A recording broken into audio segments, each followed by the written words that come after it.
So kira da zan yi ga matasa masu tasowa bai wuce kawai a yi haƙuri, a sa gaskiya da amana, a yi juriya ba, domin aikin nan ka yarda da cewa Allah ne mai, ka bi iyayenka, ka riƙe addininka, ka san da al'adarka, ka san da mutanen da kake rayuwa da su, kar ka yarda da wani boka ko malam, saboda ba mai yi sai Allah. Idan ka san wannan ka gama komai, kai dai kar ka cuci mutane. Tauhidi ka yi kokari ka sashi koya ne. Idan har kana bin abu a hankali wata rana sai labari, shine kiran da zai yi. Ba a zuwa waje lokaci karamin su babban su bai zama karamin su babban su lokaci dai duniya ta fashe ta san shi ba, duk da shekarun baya an sani, amma sai da na shafa sama da shekaru da dama. Tun ina dan koyo har yanzu koyo nake, ban ce na iya ba, kuma ko aikin da zamu dauka yanzu zan koya a wajen ma'aikata na.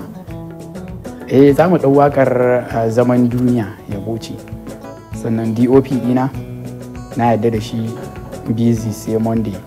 Idan ya tashi daura ka busy na san da cewa zaka san busy ne, amma ni ba na yarda, na ga bai ni ban yarda da wannan busy sai wanda ba a zauna.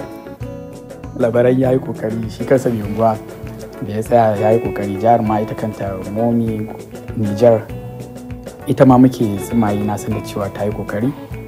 Producer kuma mawakin Najib Alhausawi shi ma yayi kokari, saboda irin tagomashin da ya shirya mana. Ku dai sai dai ce kawai kasance tare da mu, babu da zan iya cewa sai dai da mai tambaya ban sani ba ko shi busy ko wani waye yana da tambaya, ko labaran ko waye yake da tambaya kuma.